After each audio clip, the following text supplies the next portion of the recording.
Hi there. Today I'm going to do another episode in the occasional series where I discuss how a book has been brought to the screen. And the story is from the book Red Dragon, which I previously reviewed as a book. So I won't talk too much about that as such. But there's been two movie versions of it, and I'll talk about how they each told a story and how they contrast. And also I will then talk about two TV series which are based on some of the characters. So just very quickly, Red Dragon, I would say it's the book that introduced us to Hannibal Lecter, and it really kicked off the genre of the intelligent psychopath. The outline is that there's an FBI profiler, Will Graham, who has retired after being gutted by Hannibal Lecter. And he's in his retirement down in Florida, and his former boss, Jack Crawford, entices him out of retirement because he has a particular mental skill set. He can look at evidence and glean motives and notice things that other people miss. It's kind of he has a kind of a gestalt look at evidence. And the reason that he has to be brought back is there's a serial killer. He has slaughtered 2 families so far, and they reckon he's on a moon cycle, so there's another one coming up. So the story goes from there. The book was first filmed by Michael Mann as director under the title Manhunter, and William Peterson took the role as Will Graham, with Dennis Farina as Jack Crawford. And Dennis Farina is an actor that Michael Mann had used a lot in his TV work in Crime Story. He'd spent 15 years as a Chicago cop, so he can portray that very, very well.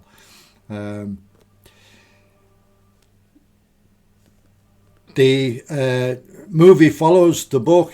He goes down to Florida and entices Will back, and Will then goes to the first crime scene, or the most recent crime scene in Atlanta, and he starts looking at reports, autopsies, toxicology, photographs, crime scene photographs, as he reconstructs the crime. Now in the book, this was the early chapter that really got me hooked on the book, because the detail of the technical reconstruction, what the different toxicology elements mean, the blood spatter analysis, all that, it was fascinating, and it really kicked off the interest in that crime scene forensics that led to things like CSI. And he does have a breakthrough because he realizes that the killer, he's left traces of talcum on the wife's body, and there's no talcum in the kitchen, and so it came from a rubber glove. So he's taken the rubber glove off, and so he tells Jack Crawford to have the victim's toenails and eyeballs search for fingerprints, and they do find a print. So straight away he's providing breakthroughs, and but because he's been out of the game for so long, he wants to recover the mindset, and he says he needs to go and speak to Hannibal Lecter, who's been in an institution for the criminally insane for several years. And in Manhunter, he's played by Brian Cox, who is obviously British actor, very, very unknown at the time, but he was the first Hannibal Lecter, and he did an excellent job. And of course, Brian Cox has been terrific since in other things such as more recently Succession. The setting, the Baltimore Institute for the Criminally Insane, is white antiseptic setting, and one of the things that Michael Mann and his camera people did was to frame Hannibal Lecter and to frame Will Graham and in the bars, and gradually bring the cameras in on each of them, and it's a very, very powerful way of doing it. When they made, or when the other directors made Silence of the Lambs, they had to chose to change the setting and made it more of a dungeon, dingy brick dungeon, just to get away from that, the way they'd been done before. Another thing I'd say about Manhunter is the use of the music. Michael Mann is a very visual director, fantastically visual, but he's also equally good at using music. And there's some themes in the movie which resonate, and it's very, very effective use of music, I would say. And then the scene where Will Graham finally puts together how the killer, who turns out to be Francis Dolarhyde, how he's selecting his victims. He's looking at different crime photographs and different artifacts, and he's in a room. Jack Crawford's just letting him run, letting him vocalize what he's doing, and he gradually has that realization of how he's doing it. And it's a fantastic scene, and music in that as well. And I will then mention the actor who played Francis Dolarhyde. To my mind, it was the weak point of the movie, Tom Noonan. For me, and I don't think many other people really have criticised him for this, he just didn't seem right for the part. He's too much of a method actor, and he didn't win me over at all in that role. Then the main criticism of the movie really is that the ending was rushed, and they admit this.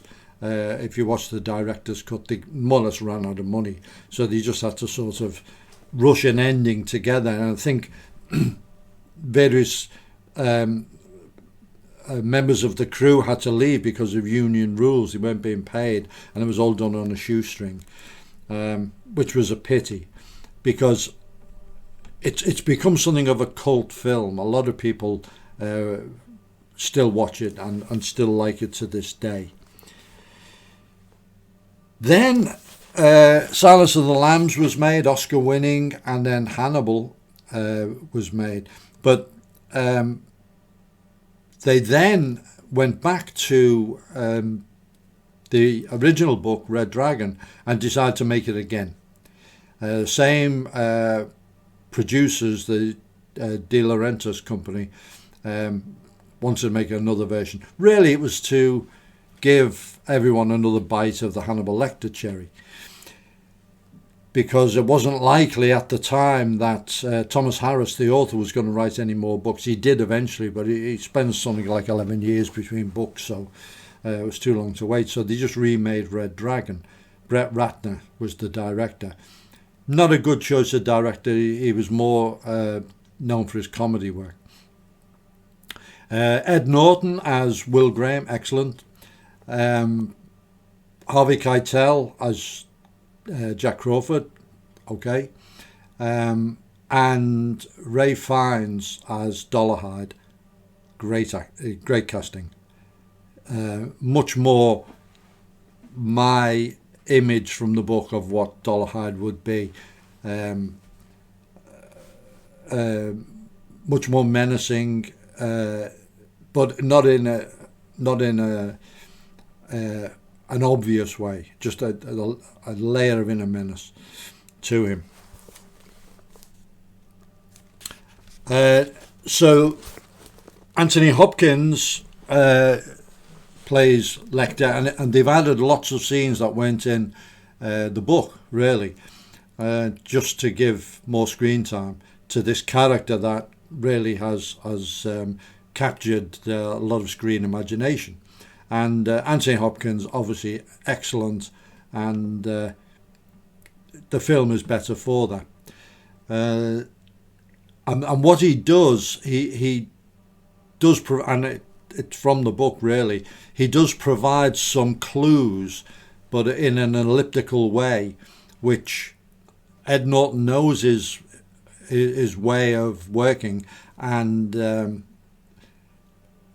manages to realise that these are clues, and puts them onto the Red Dragon imagery, which is one of William Blake's paintings, which is a clue to Red Dragon's kind of imagination as being this supernatural beast from fiction. And the movie, and to its credit, does go into much more of the background of Dolarhyde that was explained in the book. A child of a nightmare. He had a terrible upbringing. He was disfigured as a child, born with a cleft palate and a terrible speech impediment, and he's overcome that, but he has not overcome the mental scars, and it's made him into this terrible killer. So that is explained very, very well. And also, Red Dragon movie is much more faithful to the ending of the book. Instead of the rushed ending from Manhunter, there is more or less what happened in the book, which is a bit of a surprise if you haven't read the book. Okay, so I enjoyed both films. I still like them, and I think they both do a good job with the material. Then more recently, there's been a couple of TV series, and the first one was called Hannibal, again making use of the character, which has captured imagination, as I said. There's been 3 series of this, and really the plot, such as it is woven from elements from mainly from Red Dragon and from Hannibal. They're the main sources, and for copyright reasons they can't refer to Clarice Starling, so they invent a different FBI rookie for that.